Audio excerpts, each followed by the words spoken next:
Assalamualaikum and greetings to Dr. Janice. We are from Group 4 and we will present about Infrastructure Development and Economics Resilience, Lessons from Malaysia. My name is Fifi Farhana Kuzaimah binti Arshad and my matrix number is BB221100546.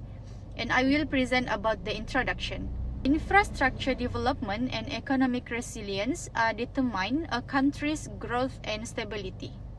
The development infrastructure plays a crucial role in determining economic resilience because it makes it possible for nations to more effectively observe and recover from unfavorable shock like pandemics, natural disaster, and economic downturns. Malaysia has demonstrated remarkable achievements in infrastructure development and economic resilience. This can be proven by the proactive measures that have been implemented by Malaysian government such as, first, the 10 Malaysia Plan. During the 10 Malaysia Plan, which is occurs in 2011 until 2015, the economy expanded steadily with the real gross domestic product GDP estimated to expand by 5.3% per annum, with nominal per capita gross national income GNI expected to increase by 5.8%. Next is the 11th Malaysia Plan, which is occurs in 2016 until 2020. This plan aimed to strengthen economic resilience, with the economy expected to grow at a rate of 5 to 6% per annum. Last is the 12th Malaysia Plan, which is occurs in 2021 until 2025. The Malaysian government has allocated RM400 billion for existing and new development in the 12th Malaysia Plan, which is a significant increase compared to RM248.5 billion for the 11th Malaysia Plan. The sustained expansion and modernization of country's infrastructure have been instrumental in the growth of the economy. The government's investment in infrastructure development has had a positive impact on country's economic resilience, which contributes to creating jobs and stimulating economic growth. The investment in digital infrastructure has improved the country's competitiveness and attracted foreign investment. Assalamualaikum and salam sejahtera to Dr. Janice. My name is Fatin Nusyafikah binti Muhammad Anani. My matrix number BB221100622 and I will explain about the challenges in infrastructure development and economic resilience. We can divide two, which is infrastructure development and economic resilience, to know the challenges in these things. So, the challenges to increase the infrastructure development is road maintenance. As we know, road maintenance is done on an as-needed basis rather than regular. This behavior has made the road unpleasant, limiting mobility while also increasing car operating costs and accident rates. As an alternative, a road maintenance pilot project using the preventive maintenance approach is being launched to assess its efficient in lowering maintenance costs when compared to standard maintenance practice.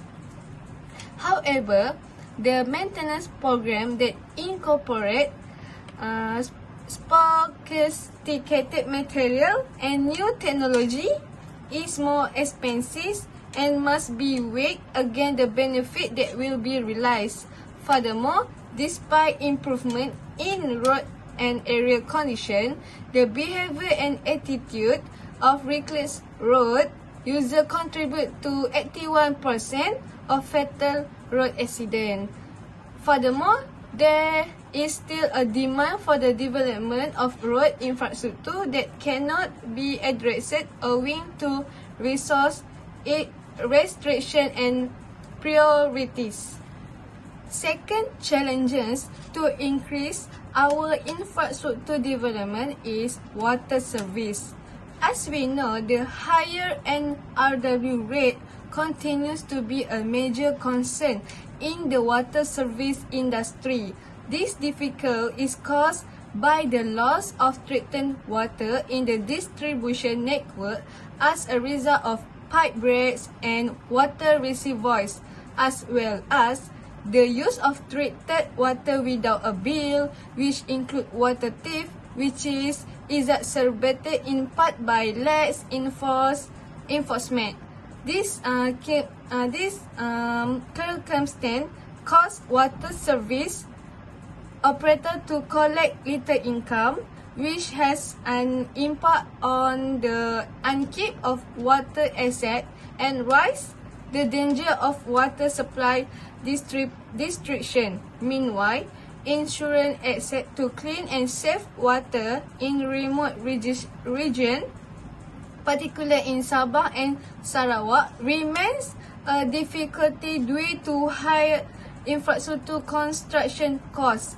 The supply of surface water is still hampered by an insufficient supply of raw water for plant treatment as a result of pollution of water source caused by human activity and environmental costs.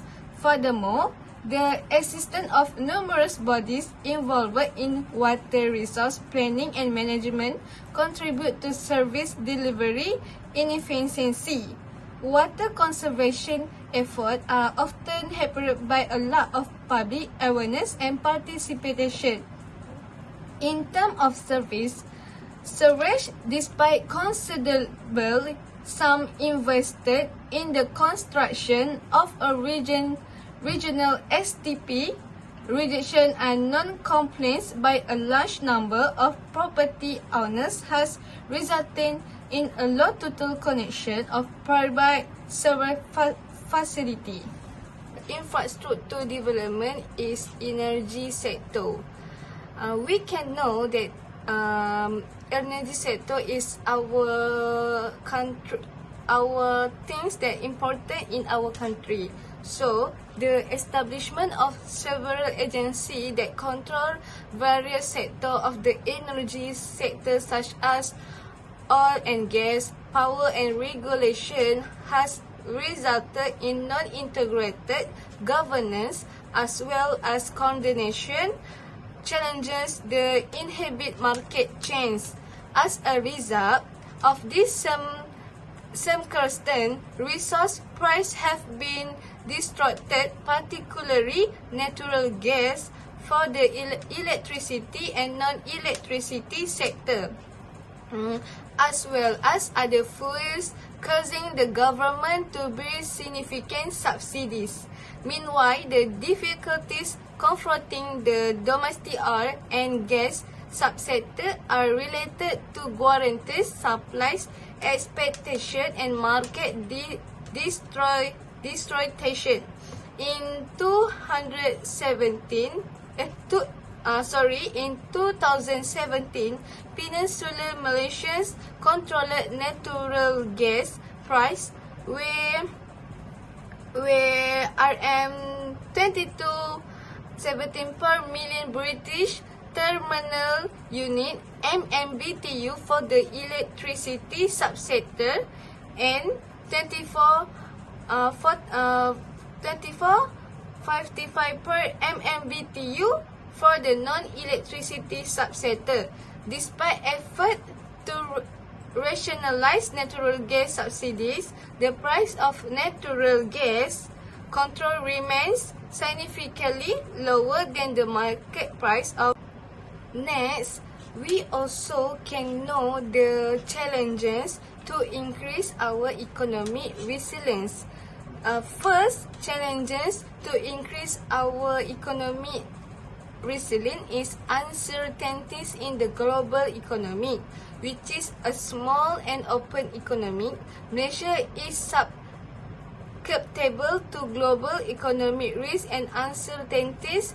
The economic shocks experienced in the past few decades were triggered by external factors such as the collapse of world commodity price in 1985, the Asia financial crisis in 1997 or until 1998 and the subprime crisis in 2009. In addition to shorter global economic cycle, Malaysia also faced the prospect of a drastic fall in the price of major export commodities, depreciation of the ringgit against major currencies, and the risk of the economy slowdown of its major trading partners. Secondly, the challenges to increase our economic resilience is lagging productivity growth. In particular, since the mid-1990s, Malaysia has focused on increasing innovation and productivity to transform from an input-driven to a knowledge-based economy. However, the productivity level still lags behind that of most developed economies. In 2030, Malaysia's labour productivity was only 32.4% that of the US and 49.1% that of South Korea. This is mainly due to the low contribution of N4P3 to the economy. The Malaysian economy is still driven by traditional factor of production, namely capital and labor, which contributed about 17% of GDP growth, as shown in Exhibit 2 until 6. Even though labor and capital are still necessary for production, higher MFP contribution will ensure a more sustainable growth pattern and equitable distribution of wealth in the long run. Lastly, the challenges to increase our economic resilience is have a low compensation to employees. Although economic growth has been accompanied by a reduction in income disparity, a significant gap still exists between the income of capital owners and employers, as shown in Exhibit 2 until 7. During the 2010 until 2030 period, the share of gross operating surplus (GOS), which represent the income of capital owners, averaged 64.9% of GDP, while the compensation of employees (CE) was 32.5%. The CE to GDP ratio for Malaysia is lower compared with that of other high and middle income countries such as Australia for 47.8% of GDP, South Korea 43.2% and South Africa 45.9%. So, to increase our economic development, have many challenges that country will get. So we need to have a ways to handle the challenges, so our economy will be better. Thank you. Assalamualaikum and salam sejahtera. My name is Farwina binti Najir. My matrix number is BB22110932. I will talk about issues in infrastructure development and economic resilience. So, number one is develop an integrated transport system based on need. Good transportation is needed to ensure the smooth transportation of goods and passengers, reducing traffic congestion and providing better convenience to reach the destination either near or far.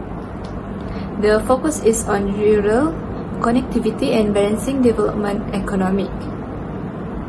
Highways will be developed outside urban areas with attention to the Pan-Borneo Highway for Sabah and Sarawak. To enhance intermodal integration, the transportation system must prioritize safety, efficiency, and user comfort. And lastly, economic growth upgraded both infrastructure for increased capacity and efficiency. Number 2 is increase the growth of logistics and trade facilitation.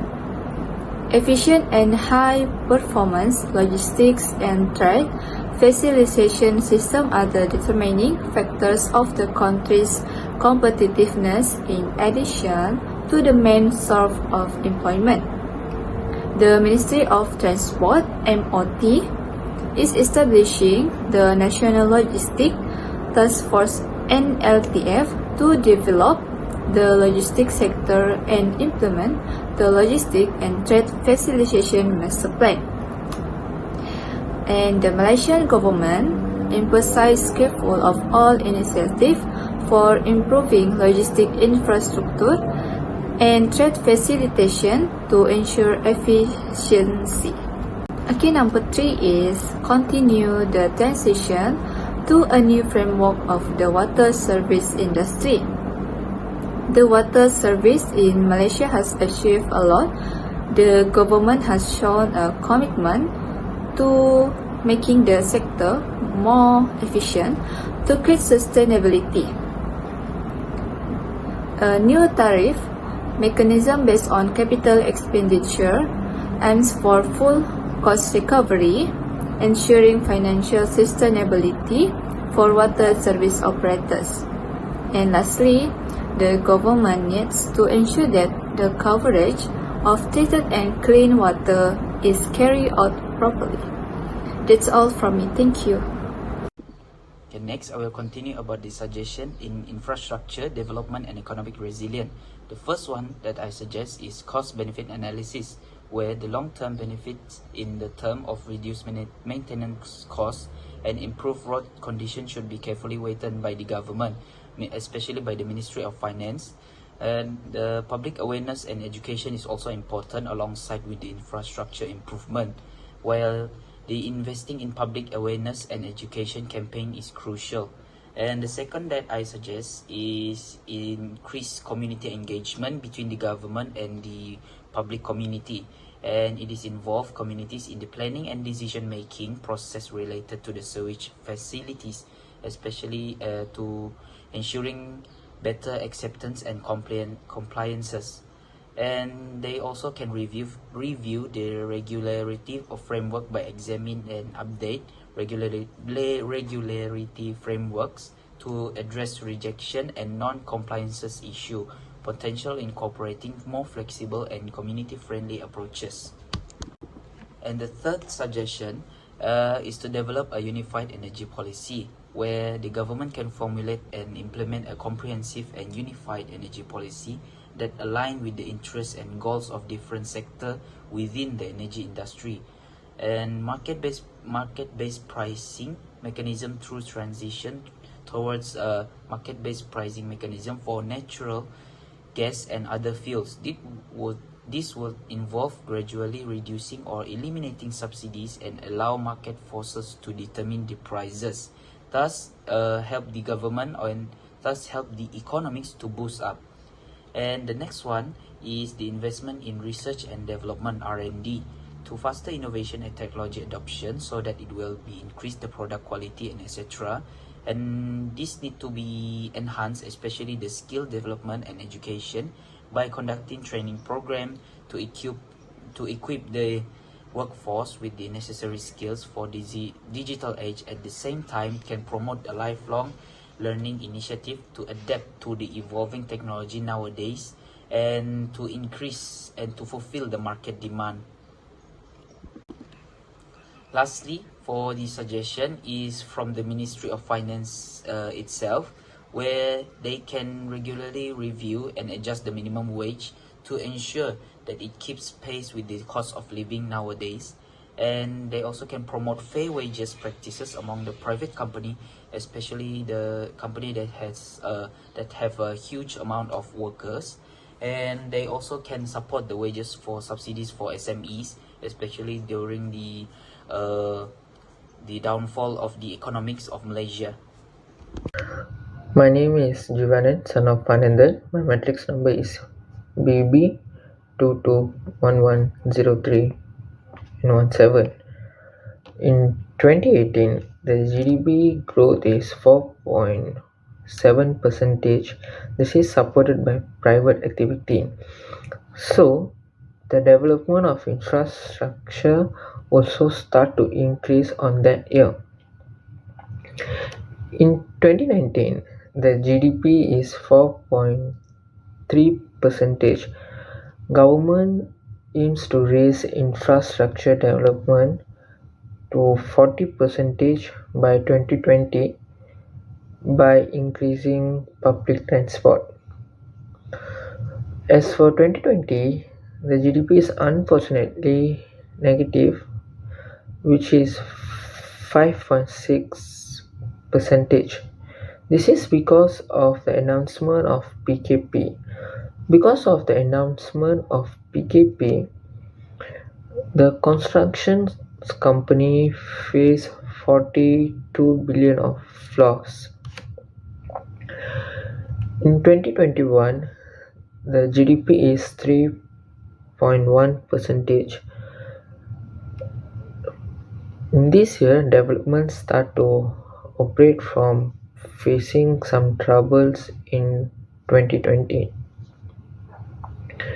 In 2022, the GDP is 8.7%. The DE allocation of RM57 billion continues and focus on sustainable development and bridging the gap between city and rural areas, and also started to raising the standard of living of citizens. So in conclusion, good infrastructure is a fundamental enabler of economic expansion, social inclusion and growth. Thank you. In conclusion, Malaysia's proactive approach to infrastructure investment and economic challenges provides valuable lessons for sustainable development. Policymakers and stakeholders can enhance infrastructure and economic resilience by addressing challenges and implementing proposed suggestions. Malaysia's experience can guide other countries in strengthening their economies. Despite ongoing efforts, addressing issues in road maintenance, water service, energy, and global economic uncertainties is crucial. Implementing suggestions like cost-benefit analysis, awareness campaign, and a unified energy policy can overcome challenges. Malaysia's commitment to development and resilience is vital for the prosperous and sustainable future, requiring continuous learning and adaptation to the global landscape. That's all from us. Thank you.